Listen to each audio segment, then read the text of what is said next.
Compañeros y compañeras, saludamos aquí a la mesa al profesor Beethoven Herrera, al compañero Mesías, secretario general de la coordinadora de centrales sindicales andina, a la señora Evelyn Jair de Lobo, directora del Departamento de Desarrollo Social y Empleo de la OEA, y a nuestro compañero moderador, representante de la CUT seccional Bolívar.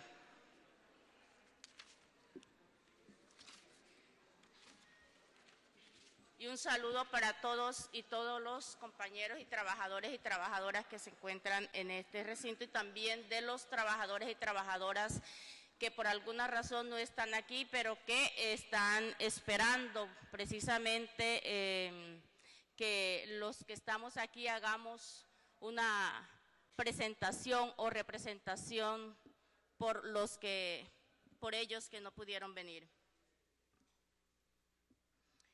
Satisfacer las necesidades de las generaciones presentes sin comprometer las posibilidades del futuro para atender sus propias necesidades.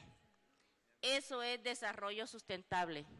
Es decir, que tiene que haber una calidad de vida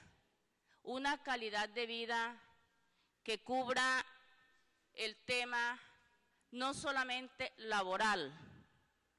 Es decir, cuando hablamos laboral es hablar de un trabajo decente, un trabajo digno, un trabajo que tenga unas garantías en el tema que tiene que ver con la seguridad social, en el tema que tiene que ver con una mejora en vivienda, que tenga que ver con una estabilidad laboral y que tenga también que ver con unas garantías y libertad de asociación. Y a eso le apostamos, que todos los trabajadores y trabajadoras tengan estas garantías, las trabajadoras del mundo, no solamente de las Américas, sino todo en general, trabajadores y trabajadoras. Pero cuando hablamos de sustentable, no solamente en la parte laboral, con todas estas garantías mencionadas, sino también en la parte que tiene que ver con lo ecológico, que lo que tiene que ver con el medio ambiente, que lo que tiene que ver con el desarrollo de los países o de los pueblos. Y es allí donde realmente nosotros queremos llegar. Hoy nuestros presidentes, al momento de la instalación, casi nos dejan realmente sin argumentos, porque tocaron allí todos los temas que tienen que ver con la situación de los trabajadores, de las trabajadoras y del pueblo en general de las Américas. Allí se tocó cómo existe todos estos países tan ricos y cómo esa distribución de esas riquezas son para un porcentaje muy mínimo. Y también se habló allí de ese porcentaje mayor de los pobres. Y nosotros nos preguntamos, cuando se está hablando de desarrollo, cuando se está hablando de sostenible, ¿esto es para 2 o 3, un porcentaje mínimo, o en general para un pueblo en total? Esto debe ser para todo un pueblo. Es allí donde nosotros queremos empezar a que los desarrollos, el crecimiento económico no se refleje únicamente en ese, digamos que lo toquen únicamente como que hay crecimiento porque hay una economía, porque hay unos que se están enriqueciendo. Nosotros creemos que este desarrollo se tiene que reflejar hasta el último, hasta el último habitante del municipio o del corregimiento o de la vereda, del último que queda por allá en los departamentos más abandonados. Allí se tiene que reflejar realmente un desarrollo, porque de lo contrario no puede ser desarrollo y no puede ser mucho menos sustentable si son para 2 o 3. La Confederación Sindical de las Américas en Mar de Plata hace aproximadamente 7 u 8 años, cuando hizo la propuesta de la Plataforma Laboral de las Américas, documento que es nuestro documento construido por muchos trabajadores y trabajadoras de las Américas, y es el documento base y fundamental para que sea aplicado a esas propuestas que allí están. Y nosotros tenemos que empezar a hacer un trabajo con esta plataforma que cada día se viene ajustando más a las necesidades de los trabajadores y de las trabajadoras de las Américas. Allí nosotros tenemos que fortalecer para que los gobiernos implementen este documento que es propio del movimiento sindical, que es propio de los trabajadores y de las trabajadoras de las Américas. Este es un documento que muchos trabajadores, porque lo hemos trabajado a nivel sindical y lo hemos dado a conocer en diferentes actividades y lo venimos todavía implementando, creciendo, le estamos incluyendo más puntos que se ajustan a las necesidades de hoy. Este es nuestro documento base y a ese me quiero referir un poco también.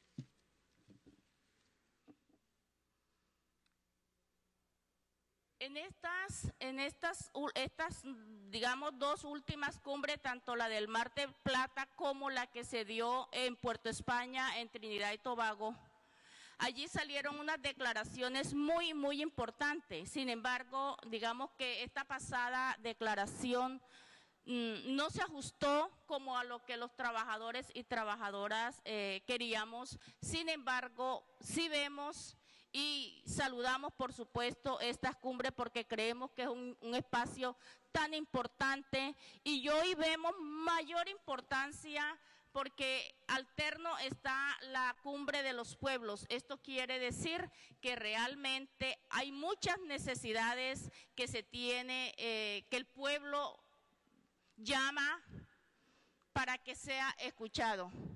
Todo este accionar de los indígenas, de las negritudes, de las juventudes, de las mujeres,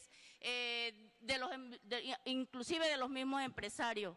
Algo está mal, algo está desajustado y algo queremos ajustar. Y queremos ajustar a través de estas cumbres.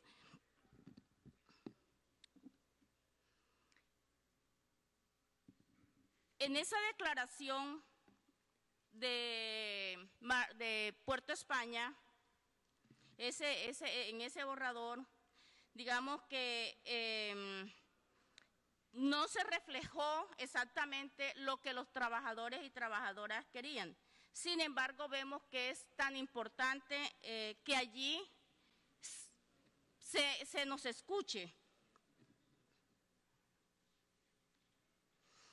En esa declaración se tocó un punto importante que era el tema de los tratados de libre comercio y que allí se mostraban precisamente unas experiencias, tanto las experiencias de Chile como las experiencias de México, que realmente no eran las mejores experiencias para que fuera aplicado unos tratados de libre comercio como se viene hoy en día y ya que empieza aquí, creo que en menos de 2 meses, los tratados de libre comercio con Estados Unidos. Para nosotros es de mucha preocupación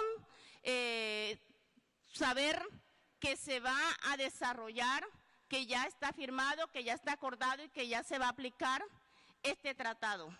Porque este es uno de los tratados que realmente va a tocar a los trabajadores y trabajadoras. Si así venían violando los derechos de los trabajadores, imagínense, compañeros y compañeras, cómo será con este tratado de libre comercio, con los tratados en general, con la Unión Europea, con los tratados que tienen que ver con Corea y bueno, y muchos tratados que vienen allí. Para nosotros es de gran preocupación porque cada día se está debilitando al movimiento sindical. Estos tratados no cuentan, aunque se haya firmado, aunque hubo un acuerdo del presidente Santos con el presidente Obama, un acuerdo que realmente, si lo analizamos, no se ha cumplido en lo absoluto. Se sigue violando los derechos de los trabajadores y trabajadoras, se siguen asesinando sindicalistas, se siguen cohibiendo el derecho de asociación. Es decir, que estos acuerdos que en algún momento de pronto se abrieron unas expectativas de cumplimiento y que se iba a ejercer libremente el accionar sindical, pues realmente eso ha sido muy poco, muy débil y realmente lo que ha sucedido allí es el incumplimiento a este acuerdo. Sin embargo, va a haber aplicación ya inmediata de este Tratado de Libre Comercio.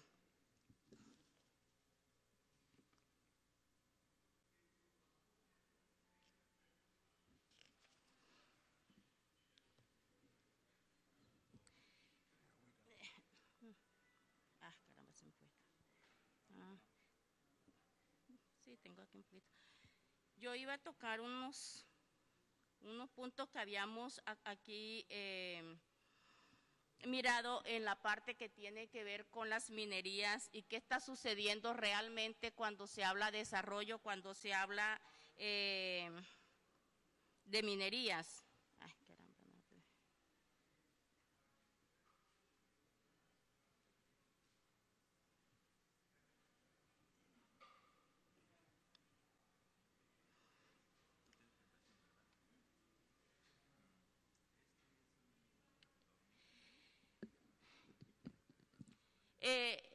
En esta, que tengo un puntico aquí que quería tocarlo con usted y que lo había preparado especial en el tema que tiene que ver qué está sucediendo con las minerías, digamos en este caso de Colombia, pero sé que esto está sucediendo en muchos países también. Dice, en Colombia, al igual que en la mayoría de los países de América, la minería en pequeña escala y de hecho ha sido una vía para sobrevivir precaria a las precarias condiciones económicas quienes la practican. El mercado doméstico de minerales producido por los mineros informales es limitado. El consumo es mínimo y por ende los volúmenes que se comercializan no permiten la existencia de operaciones de envergadura que desarrollen economías de escala importantes. Esto se traduce en una actividad que enfrenta costos de explotación altos y que sobrevive buscando abaratarlos en métodos empíricos de producción, frecuentemente con altos impactos ambientales. La pobreza siempre está asociada a la ausencia de capacitación y de formación y al apego a formas atípicas y rutinarias de producción sin cambios o transformaciones sustanciales. Ya. Hay unos mitos referentes en el tema que tiene que ver cuando se habla de minería, de excavaciones de pozos petroleros, es decir, abren tantas expectativas al referente y yo voy a referirme a unos mitos que miraremos si realmente se ajusta a la realidad que sucede. Son 5 mitos que tenemos nosotros aquí, que hemos analizado referente en el tema que tiene que ver con los procesos en los sitios donde se desarrolla o se excava o se encuentra alguna mina. Uno de los mitos dice, el empleo y crecimiento económico local. La gran minería genera oportunidades económicas laborales para la población local. ¿Será cierto que esto genera allí ese crecimiento económico para los sitios donde realmente se encuentran estas excavaciones? Pues es difícil porque llegan con tantas expectativas a los pueblos, sin embargo, no es eso lo que no es desarrollo en sí para el pueblo, eso trae muchas dificultades.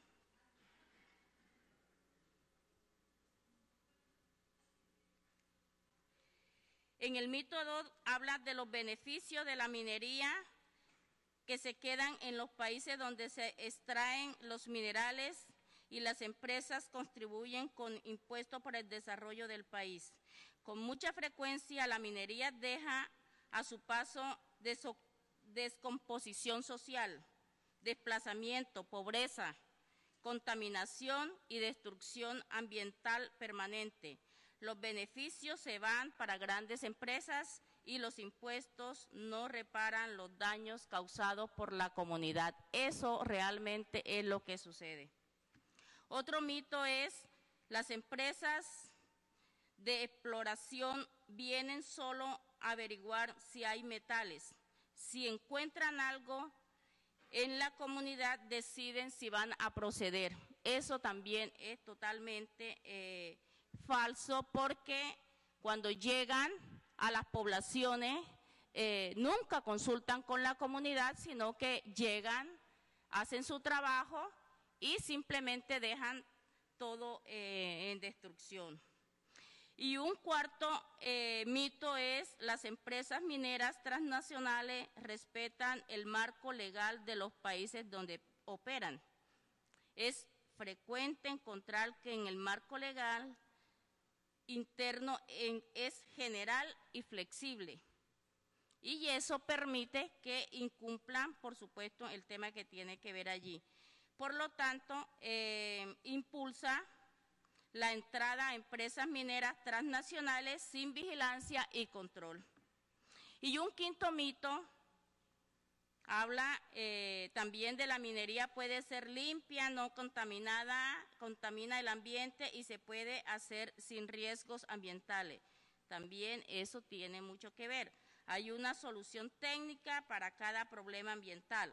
Dice, las tecnologías que permiten la explotación y yacimientos son altamente contaminantes y destructivos y dejan realmente en los ríos, las tierras y todo su entorno en una pobreza absoluta. De modo que todos esos mitos de desarrollo económico, de desarrollo social, desarrollo laboral, realmente no va de acuerdo con lo que realmente está sucediendo en nuestras regiones. Gracias.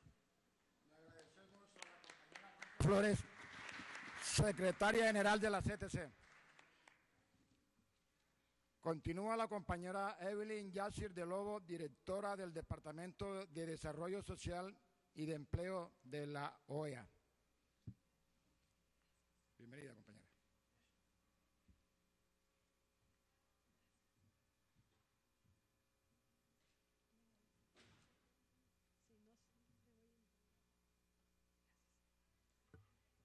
Muy buenos días, ya casi tardes. Un saludo muy especial para todas y todos y mi agradecimiento de verdad profundo a la Confederación Sindical de las Américas, al COSATE, a la CUT, a la CGT y CTC de Colombia por habernos invitado a participar en este panel que es definitivamente un foro de trabajadoras y trabajadores y en ese sentido lo más importante es el diálogo entre ustedes y la participación de ustedes en todo esto. Así es que de verdad agradecemos como Departamento de Desarrollo Social y Empleo de la OEA, estamos más que complacidos de acompañarlos y participar. En aras del tiempo, porque después nos va a apretar el hambre y sé que nos vamos a empezar a mover y a cansar más todavía, porque con hambre a nadie le gusta poner atención ni pasarse el tiempo, porque ya se distrae. Voy a tratar de no repetir lo que ya compañeros que me antecedieron destacaron en la mesa de apertura, así es que voy a tratar de avanzar lo más que pueda. El tema que nos dieron para este panel es desarrollo sustentable y las demandas de los y las trabajadoras. Yo lo cambié un poco, tentada por la misma borrador de declaración que ustedes ahora distribuyeron, donde plantean como un elemento fundamental, y de verdad que tampoco quiero repetir lo que tan precisamente han establecido ustedes en su declaración. Ustedes dicen, cuando hablan de la democratización de las relaciones del trabajo, hablan de fortalecer el rol de los sindicatos en la sociedad como actores de desarrollo y de distribución de ingresos, además en la promoción de la democracia. Pues es en ese marco que quiero versar rápidamente esta presentación. ¿Cuáles son los 4 pilares, diríamos, del desarrollo sustentable? No sé si Carolina me está pasando. ¿Tú me pasas, Carolina? Ok. Porque yo luego me entusiasmo, entonces así le mete prisa a la presentación. Son 4, para que un desarrollo sea sustentable, pues son al menos 4 elementos los que debemos de cuidar. El primero es el de la gobernabilidad democrática. El segundo, el crecimiento económico debe de ser sostenido en el tiempo, es decir, no va a haber desarrollo sustentable si la gobernabilidad no es democrática, si no hay crecimiento económico sostenido en el tiempo, si no hay armonización en el desarrollo con el medio ambiente, como señalaba Rosa, y si además todo esto no sirve para una sola cosa, que es para la que debe de servir el desarrollo y el crecimiento económico y todo lo demás que dije antes, y es si no nos beneficia a todos y garantiza el bienestar general.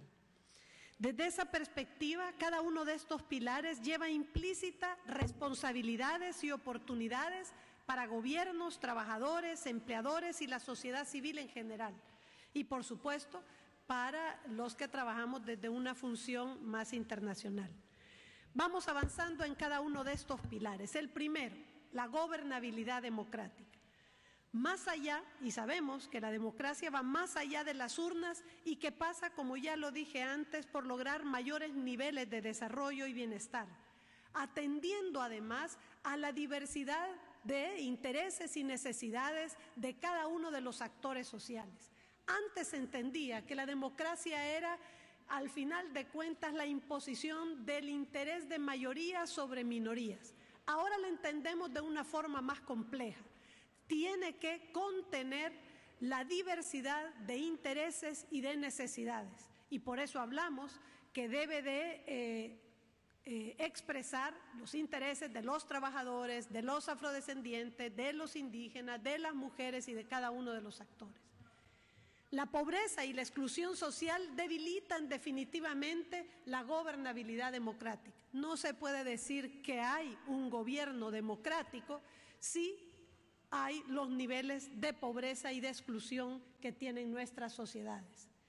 Y en ese sentido, consideramos fundamental que los actores sociales y particularmente el movimiento sindical debe de ser un elemento fundamental para enriquecer esa democracia.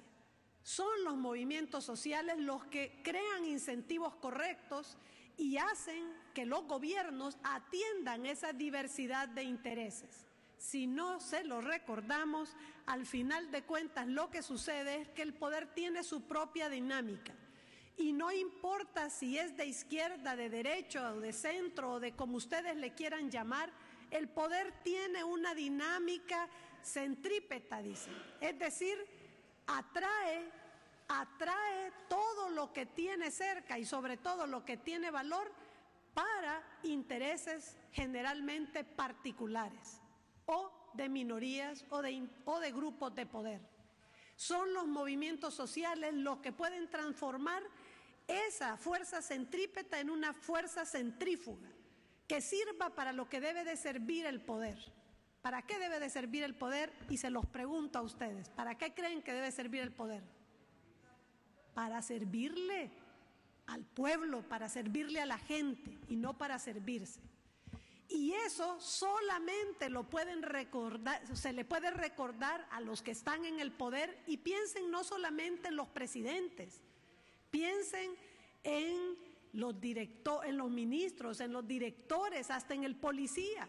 Un policía en la calle puede en un momento dado sentirse que porque tiene la autoridad, tiene el poder para hacer lo que quiera, y resulta que no. Y ahí es importante que esa arbitrariedad que puede hacer uso quien tiene el poder sea controlada por la movilización de los actores sociales que estén mediante veedurías, mediante el control social, recordando para qué debe ser ese poder. Pero sigamos, por favor, la siguiente. En este marco, y es fundamental, y es que la libertad sindical y el diálogo social deben de estar plenamente garantizados. De hecho, y decía, uno de los movimientos sociales más relevantes, más organizados, que tienen más continuidad en el tiempo es el movimiento sindical, y por eso es la gran importancia que debe de tener el que se garantice la libertad sindical y se propicie el diálogo social. Y en este sentido, a través de COSATE y de la participación en la Conferencia Interamericana de Ministros de Trabajo, se ha logrado establecer como una prioridad el tema de la libertad sindical y el diálogo social, y de hecho en septiembre en Brasil se está organizando en el marco de la RIAL, de la Red Interamericana de Administración Laboral, un taller sobre este tema. Ahora sí, la siguiente. Pero como decíamos, un segundo pilar es que el crecimiento económico es también un elemento fundamental para lograr un desarrollo sustentable. Pero ese crecimiento económico tiene que ser sostenido en el tiempo. ¿Y cuál es el rol, digamos, y porque es parte de lo que íbamos a hablar ahora, del trabajo y de los trabajadores en este tema? Que al final de cuentas lograr economías competitivas, productivas, pasa también por un compromiso, por un esfuerzo de los trabajadores por lograr ser muy productivos y potenciar el crecimiento económico. Pero es fundamental que en el contexto del trabajo, que ese aumento de productividad y la contribución que el trabajador hace, como se decía en la sesión anterior, beneficie también a los trabajadores y que no se traduzca simplemente en más utilidades y que no se logre potenciar salarios justos y remuneraciones mejores para todos. En ese sentido, es parte de los retos que se tienen. En el contexto internacional sabemos que América Latina tiene grandes rezagos en materia de competitividad. Es por ello fundamental propiciar este aumento en una relación ganar-ganar y no en una relación suma cero entre trabajadores y empleadores. Es decir, no necesariamente producir más y generar más valor va a significar que solo va a ganar el empleador. La idea es lograr una relación en la que efectivamente se traduzca en salarios justos, y para eso el movimiento sindical y las negociaciones colectivas son fundamentales. No me voy a detener en esto, de todas maneras queda la estadística, pero es solo para, no importa qué índice se use, América Latina y el Caribe tienen un gran rezago en materia de competitividad y productividad respecto al mundo desarrollado y a muchos países del sudeste asiático que, habiendo tenido un nivel de desarrollo muy similar al nuestro en los años 60, ahora están muy lejos de nuestras realidades. Es decir, tenemos, como ya se decía también en la mesa anterior, grandes riquezas que tienen que saberse aprovechar para lograr ser más productivos y lograr crecimiento económico sostenido en el tiempo. Pero como señalaba Rosa, este desarrollo sustentable tiene que ser armónico con el medio ambiente.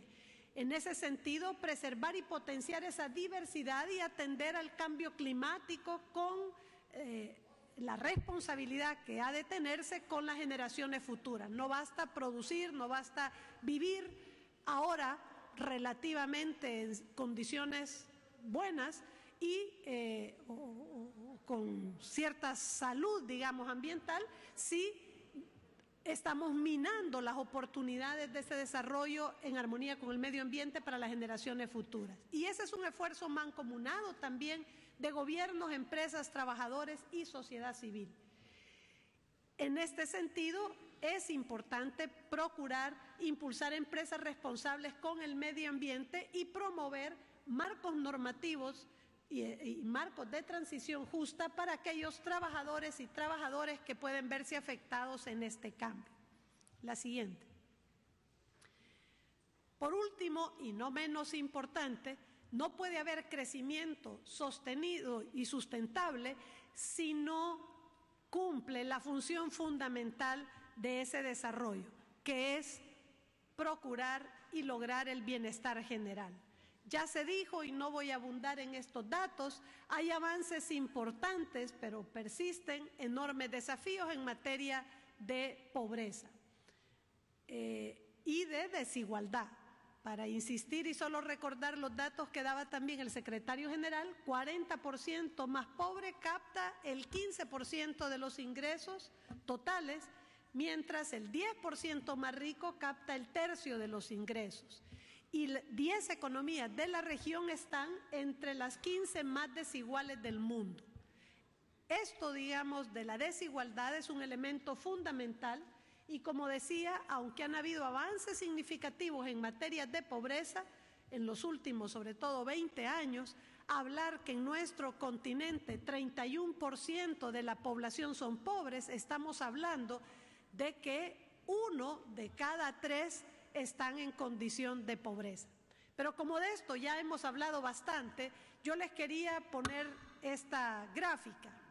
Esta gráfica, que la prometí en un foro que tuvimos en El Salvador, donde estaba precisamente Francisco Quijano presente, esta, que podría parecer el desayuno de alguno de nosotros, es la composición de lo que le llaman la canasta básica alimentaria, que esto se ajusta a las costumbres de cada país de qué es lo que comen. En algunos lugares, en lugar de maíz o tortillas, comen papas, entonces se sustituye. Pero esto es con lo que una persona come los 3 días.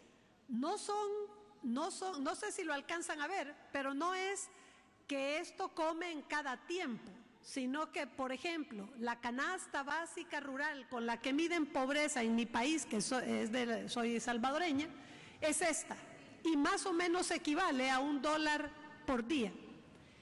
Y como ven, es un puño de tortillas, un poquito de arroz, un poquito de frijoles. Esto está medido científicamente por la Defensoría del Consumidor de mi país. Esa salchicha, pusimos salchicha para que se pudieran ver las proteínas, porque de otra manera hubiera sido un pedacito mucho más delgado. Un huevo, una rodajita de plátano, una de banano, una de naranja, un puñito de azúcar y lo otro que ven es el poquito de leche que seguramente es menos de lo que quizás ahora le pusimos a nuestro café. Cuando hablamos que alguien cubre esto, se dice que ha pasado la línea de pobreza extrema. Y si tiene para 2 platos como este, eso significa que ya no es pobre. Solo estoy tratando de que vean gráficamente lo que significa que tenemos avances importantes en pobreza, es cierto, pero los que son no pobres no significan que son clase media, no significan que no tienen necesidad, porque resulta que ya cae como no pobre alguien que logra 2 platos como este, es decir, comerse 2 huevos al día y o comer los 3 tiempos así, ya sería casi rico, porque eso ya es más que el doble. No sé si queda clara esta gráfica de lo que significa bienestar y de lo que significa ser no pobre. Ya no voy, a ver, ¿los dejé con hambre o los dejé comentando la gráfica? Preocupados, ¿eh? Bueno. Me faltan 3 minutos, así es que voy a tratar de, si quieren,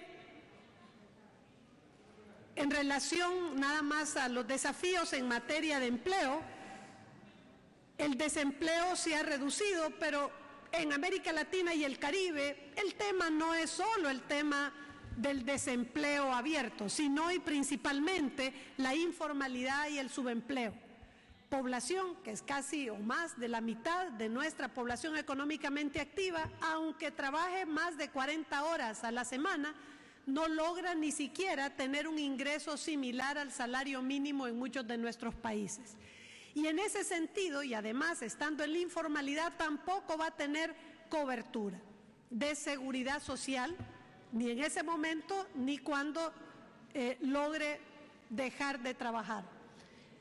Pero no quiero quedarme en los desafíos, déjeme 2 minutos para hablar al final de, a ver, los dejé comentando el problema, pero yo quiero dejarlos comentando la solución. Y en ese sentido,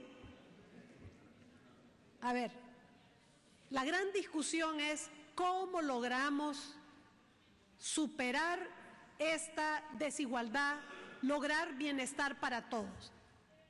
Lo primero es logrando protección y generación de nuevas oportunidades de empleo y trabajo decente, es decir, trabajos bien remunerados, trabajos dignos. Y en ese sentido, la única salida de la pobreza es esta. O sea, es mentira que vamos a vivir de transferencias. Sí, eso está bien para aliviar la condición y para romper el círculo vicioso de la pobreza, pero no nos va a resolver si no logramos tener acceso a oportunidades de empleo y trabajo decente. Pero al mismo tiempo se requiere garantizar acceso a servicios sociales básicos para los que viven en condiciones poco dignas para un ser humano. Al final de cuentas estamos hablando de derechos básicos, del acceso a la educación, a la salud, que no es solo acceso, sino de calidad. Y esto nos lleva a la necesidad, como ya lo ha establecido incluso la OIT ampliamente, de lograr garantizar un piso de protección social universal, que nos garantice por lo menos acceso a ciertas condiciones básicas. Un tercer aspecto, y que también se ha hablado mucho de esto acá, puede ser que logremos más o menos tener acceso a educación, a salud y a un empleo, un trabajo más o menos digno. Pero también requerimos tener una participación activa, una participación activa de los actores que están en situación de vulnerabilidad. Ya lo hablábamos al comienzo, que se requiere transversalizar las políticas públicas, no solo las sociales, sino también las económicas, desde la perspectiva de los trabajadores, las mujeres, las personas con discapacidad, el adulto mayor, los pobres extremos. Es decir, no es que vamos a hacer pedacitos de política para cada uno, sino una política pública que tenga en cuenta cómo remover los obstáculos para permitir acceso al bienestar para todos. Y por último, y con eso termino, y es que las políticas públicas, para que tengan impacto, tienen que ser sostenidas en el tiempo. Y eso pasa por fortalecer las instituciones para que éstas no se vean permeadas a los intereses particulares que en un momento dado pueden estar incidiendo en las estructuras de poder. Alguien preguntaba ahora en la mañana respecto a cómo lograr que se cumplan los convenios, que se cumplan, es el fortalecimiento de la institucionalidad. Al final de cuentas, las instituciones deben de responderle al ciudadano. Y no importa de quién se trate, si algo es ley, tiene que aplicarse. Y nuestra administración de justicia debe de ser capaz de vigilar para que se cumplan esos convenios. En ese sentido, y les cuento como una anécdota, a veces en el seno de la OEA se da la discusión respecto a por qué algunos países, sobre todo allá en el norte, se resisten a firmar muchas cosas o a firmar convenios o convenciones o nuevos marcos normativos.